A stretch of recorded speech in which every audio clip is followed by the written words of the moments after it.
ہمیں نبی کریم صلی اللہ علیہ وسلم سے واقعتاً کتنی محبت ہے۔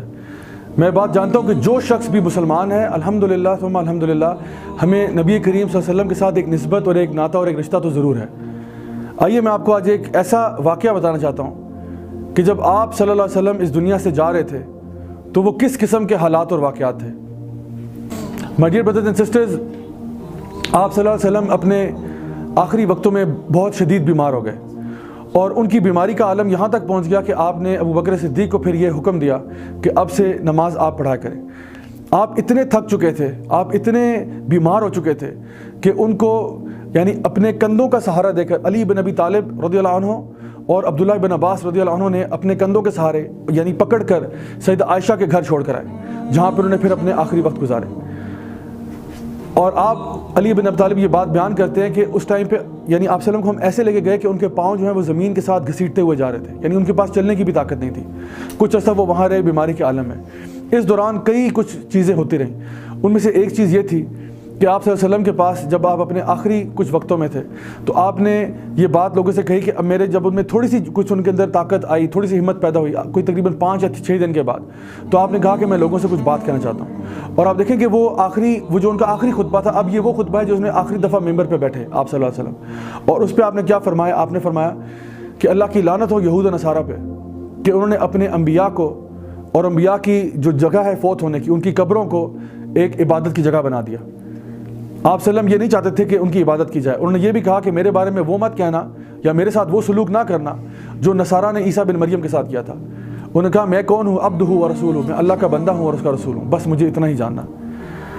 اپنے آخری ایام میں، اپنی آخری کچھ گھنٹوں میں سیدہ فاطمہ جو ہے وہ آپ صلی اللہ علیہ وسلم کے پاس تشریف لے کے آتی ہیں جب آپ سیدہ عائشہ کے پاس بیٹھے ہوئے تھے، بلکہ لیٹے ہوئے تھے۔ تو آپ صلی اللہ علیہ وسلم ان کو اپنی طرف اشارہ کر کے بلاتے ہیں، تو سیدہ فاطمہ ان کے قریب آتی ہیں تو وہ ان کے کان میں کچھ بات کہتے ہیں۔ جب وہ ان کے کان میں بات کہتے ہیں تو سیدہ فاطمہ جو ہیں رضی اللہ عنہ وہ بات سنتے ہی رو پڑتی ہیں، اور پھر آپ دوبارہ ان کو اپنی طرف بلاتے ہیں اور پھر کچھ اور بات کہتے ہیں، اور وہ بات سن کے سیدہ فاطمہ ہنس پڑتی ہیں۔ تو بعد میں جب سیدہ عائشہ نے ان سے پوچھا کہ یہ آپ نے کیا بات کی تھی آپ صلی اللہ علیہ وسلم نے آپ کے کان میں، تو انہوں نے بتایا کہ جب پہلی دفعہ انہوں نے مجھے اپنی طرف بلایا تو انہوں نے مجھے یہ کہا کہ اب میں اس دنیا سے جانے والا ہوں، میرے اب جانے کا وقت قریب آ چکا ہے۔ تو انہوں نے کہا کہ ہیں تو وہ اللہ کے نبی ہیں لیکن وہ سیدہ فاطمہ کے والد بھی تھے، تو ان کو اس پہ بہت افسوس ہوا اور وہ رونا شروع ہو گئی۔ اور پھر کہتی انہوں نے مجھے دوبارہ اپنی طرف بلایا اور کہا کہ تم جنت کی سردار عورتوں میں سے ہو اور سب سے پہلے میں جس کو ملوں گا جنت میں وہ تم ہو۔ تو انہوں نے کہا کہ جب میں نے یہ بات سنی تو الحمدللہ مجھے بہت خوشی ہوئی یہ بات سننے سے۔ سیدہ عائشہ نے آپ صلی اللہ علیہ وسلم نے اس موقع پہ ریکویسٹ کیا سیدہ عائشہ کو کہ مجھے ان کو مسواک دیا جائے، کیونکہ آپ صلی اللہ علیہ وسلم کو اپنے پرسنل ہائیجین کا بھی بہت خیال تھا۔ اللہ تعالیٰ فرماتے ہیں ان اللہ یحب التوابین و یحب المتطہرین۔ آپ صلی اللہ علیہ وسلم ابھی دنیا سے رخصت ہونے کو جا رہے ہیں اور وہ کہہ رہے ہیں کہ مجھے مسواک چاہیے، اور وہ مسواک کے ساتھ اپنے دانتوں کو صاف کرتے ہیں، کیونکہ آپ صلی اللہ علیہ وسلم یہ جانتے تھے کہ میں اب اپنے رب سے ملنے جا رہا ہوں، اور چونکہ میں اب اپنے رب سے ملنے جا رہا ہوں تو جس کو ہم کہتے ہیں نا انگلش میں کہ you have to look your best, so the prophet صلی اللہ علیہ وسلم wanted to look his best, تو انہوں نے مسواک اپنے دانتوں کے ساتھ کیا۔ اور پھر اس کے بعد سیدہ عائشہ کہتی ہیں کہ آپ صلی اللہ علیہ وسلم کچھ دیر کے لیے خاموش ہو گئے، اور ان کے پاس ایک پانی کا برتن پڑا ہوا تھا جس میں بار بار کچھ دیر کے بعد وہ ہاتھ ڈالتے اور پھر اپنے چہرے کے اوپر ایسے ہاتھ کو ملتے، اور وہ کہتے رہے کہ ہائی یہ سکرات الموت جو ہے یہ واقعی بہت سخت چیز ہے۔ اور وہ سیدہ عائشہ کی گود میں ایسے لیٹے ہوئے تھے اور یہ پورا چیز چل رہی ہے، اور سیدہ عائشہ ان کے اوپر یقیناً کوئی دعائیں بھی پڑھ رہی ہوں گی، بہت ساری چیزیں کر رہی ہوں گی، اللہ سے دعائیں مانگ رہی ہوں گی، اور وہ اپنے ہاتھوں کو بار بار کرتے رہے، اور پھر کہتی ہیں کچھ ایسا ہوا کہ آپ کا ہاتھ پھر اچانک سے گر گیا، اور کہتی کہ جب ان کا ہاتھ گرا تو مجھے احساس ہوا کہ اس موقع پہ ایسا ہوا کہ ایسا محسوس ہوا کہ جیسے جبریل علیہ السلام کمرے میں داخل ہوئے، اور یہ چونکہ عالم غیب کا ہے تو سیدہ عائشہ کی کامنٹری ہے اس کے اوپر کہ انہوں نے دیکھا کہ سیدنا جبریل جب آئے ہوں گے تو انہوں نے کیا پوچھا ہوگا۔ یہ وہ سوال ہے جو کہ انبیاء کے جانے سے پہلے ملائکہ ان سے پوچھتے ہیں، اور یہ پوچھتے ہیں کہ یا رسول اللہ اب آپ کے جانے کا وقت آ گیا، تو کیا اب آپ جانا چاہتے ہیں؟ کیونکہ انبیاء کو اٹھانے سے پہلے ان کی اجازت دی جاتی ہے، کیا میں ملک الموت کو بھیج سکتا ہوں آپ کے پاس؟ تو سیدہ عائشہ بیان کرتی ہیں کہ آپ صلی اللہ علیہ وسلم نے صرف اوپر کی طرف دیکھا اور اللہ تعالیٰ کو پکارتے ہوئے کہا رفیق الاعلیٰ، کہ میں نے اب اپنی چوائس میں کر لیا، اب میں اللہ کے پاس جانا چاہتا ہوں، اپنے دوست کے پاس جانا چاہتا ہوں جو الاعلیٰ ہے۔ سیدہ عائشہ نے کہا کہ جیسے ہی ان کا ہاتھ گرا تو ایسے لگا جیسے پورے کمرے کے اندر ایک خوشبو کی لہر دوڑ پڑی ہے، پورے کمرے کے اندر، اور اس ٹائم پہ انہیں کہا کہ ایسی خوشبو آئی جیسی کہ پہلا کبھی ایکسپیرینس نہیں ہو سکی. اور سلمہ رضی اللہ عنہ جب داخل ہوئی کمرے میں تو انہوں نے آپ وسلم کے سینے پر ہاتھ رکھا. ان کا سینہ پسینے سے گیلا ہوا تھا. ان کے سینے پہ ہاتھ رکھا اور کہتی ہیں کہ اس کے بعد کئی سال گزر گئے. میں نے کتنی دفعہ، ہزاروں دفعہ وضو بھی کیا، غسل بھی کیا، لیکن مرتے دم تک میرے ہاتھوں سے وہ خوشبو نہیں گئی. اس موقع کے اوپر سب امہات المؤمنین اور لوگوں نے ان کو بلانا شروع کیا. سیدہ عائشہ نے کہا کہ میرے والد کو بلاؤ، ابو بکر صدیق کو بلاؤ، وہ کہاں ہیں ان کو بلاؤ. سیدہ حفصہ نے کہا کہ عمر بن خطاب کو بلایا جائے. سیدہ فاطمہ نے کہا کہ علی بن ابی طالب کو بلاؤ ان سب کو، ان کو یہاں آنے دو. سب سے پہلے وہاں پہ عمر بن خطاب پہنچے اور انہوں نے جب دیکھا تو انہوں نے اس بات کو یقین نہیں کیا. ان کو جب بتایا گیا وہ مغیرہ بن شعبہ رضی اللہ عنہ کے ساتھ وہاں پہ داخل ہوئے اور اجازت لے کر داخل ہوئے.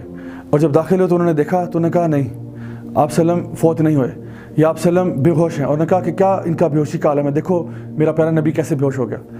اور وہ بس یہی بات ہے، وہ بلیو نہیں کر رہے تھے کہ یہ جو کچھ بھی ہوا ہے. تو جب وہ وہاں سے باہر نکلے تو مغیرہ بن شعبہ نے ان کو یہ کہا کہ نبی کریم صلی اللہ علیہ وسلم فوت ہو چکے ہیں، وہ یہ دنیا چھوڑ کے جا چکے ہیں. عمر بن خطاب اتنے غصے میں آ گئے، ان کا چہرہ سرخ ہو گیا اور انہوں نے اپنی تلوار باہر نکال لی اور انہوں نے کہا کہ آج اگر مجھے کسی نے کہا کہ نبی کریم صلی اللہ علیہ وسلم فوت ہو چکے ہیں تو میں اس کا گردن اڑا دوں گا. وہ فوت نہیں ہوئے ہیں.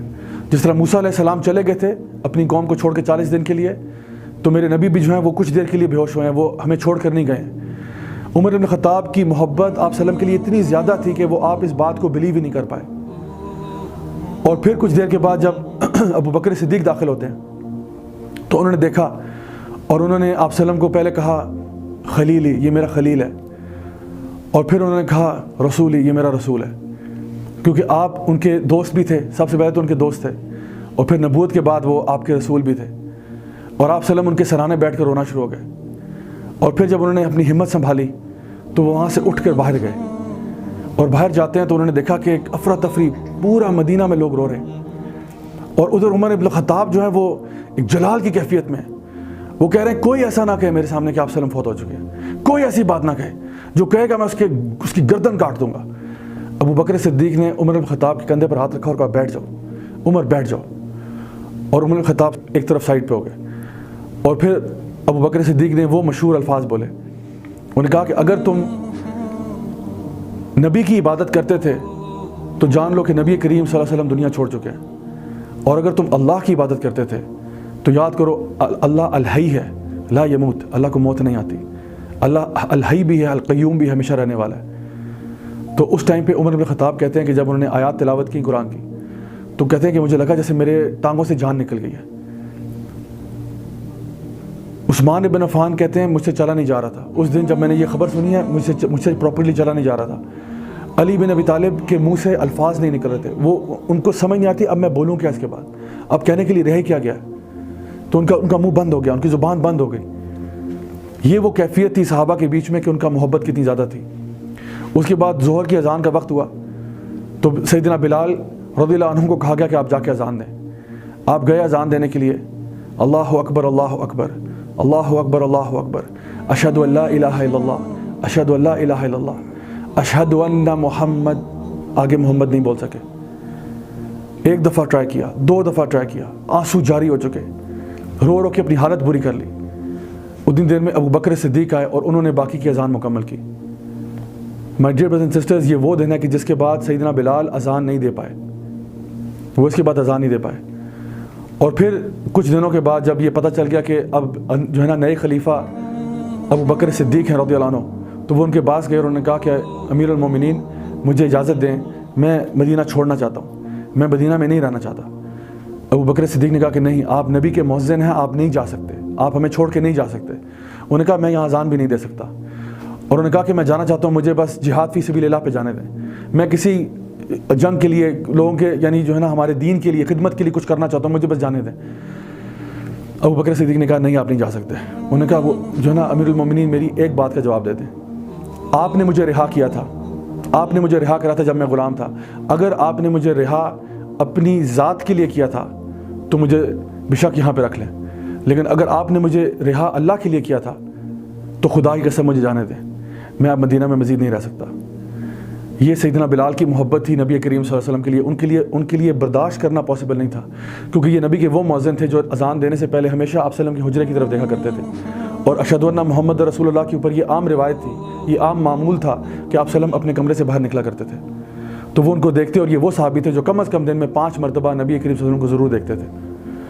تو آپ سے برداشت نہیں ہوا کہ اب میں اذان دوں اور مجھے میرے پیارے حبیب نظر نہ آئے صلی اللہ علیہ وسلم. تو وہ مدینہ چھوڑ کے چلے گئے. بعد میں جب عرصہ گزرنے کے بعد عمر بن الخطاب کی خلافت کا دور آیا، جیروسلم فتح ہوا، بیت المقدس حاصل ہو گیا، تو صحابہ نے ریکویسٹ کی. جب بیت المقدس فتح ہو گیا، یہ اسلام کی 3 ہولی سائٹس ہیں، ایک مکہ ہے، ایک مدینہ ہے، یعنی آپ کی مسجد الحرام، اور اس کے علاوہ مسجد نبوی اور مسجد اقصیٰ. جب مسجد اقصیٰ فتح ہو گئی اور مسلمانوں کے ہاتھ آ گئی تو عمر بن الخطاب نے اسپیشل ریکویسٹ کے اوپر، تمام صحابہ موجود تھے، اسپیشل ریکویسٹ کے اوپر سیدنا بلال سے کہا کہ آج اس بیت المقدس میں اذان آپ دیں گے. سیدنا بلال نے پہلے تو بہت انکار کیا کہ نہیں، میں اذان نہیں دینا چاہتا، اور پھر وہ یہ بات مان گئے اور انہوں نے اذان دی. اور روایات میں آتا ہے کہ تمام صحابہ رو رہے تھے، اور کہتے ہیں اتنا رو رہے تھے کہ ان کی داڑیاں آنسوؤں سے بھیگ چکی تھی، کیونکہ ان کو ایسا لگا جیسے سیدنا بلال نے اذان دی تو جیسے نبی کریم صلی اللہ علیہ وسلم کی یاد واپس آ گئی. سیدنا بلال یہ اذان دینے کے بعد، اور یاد رکھیں یہ وہ صحابی ہیں آپ صلی اللہ علیہ وسلم کے جو کہ جن کا ریکارڈ ہے اور کسی کے پاس یہ اعزاز نہیں ہے، جس نے بیت اللہ میں، مسجد الحرام میں، مسجد نبوی میں اور مسجد اقصیٰ میں سب سے پہلے دفعہ اذان دی. یہ کسی اور کو یہ اعزاز حاصل نہیں ہے. تینوں مساجد کے اندر جو 3 ہولیسٹ سائٹس ہیں اسلام کی، تینوں میں انہوں نے اذان دی. سیدنا بلال نے مسجد اقصیٰ میں اذان دینے کے بعد وہ ڈماسکس چلے گئے اور وہاں پہ کچھ عرصہ رہے، کچھ ٹائم گزر گیا. تو ایک دن ان کو نبی کریم صلی اللہ علیہ وسلم رات کو خواب میں آئے. تو سیدنا بلال کو نبی صلی اللہ علیہ وسلم خواب میں آتے ہیں اور یہ کہتے ہیں کہ بلال بہت عرصہ ہو گیا تو مدینہ نہیں آئے، کیا ناراض ہو میرے سے؟ سیدنا بلال صبح اٹھتے ہیں، نہ آگے دیکھتے ہیں نہ پیچھے دیکھتے ہیں، اور سیدھا مدینہ کی طرف نکل جاتے ہیں.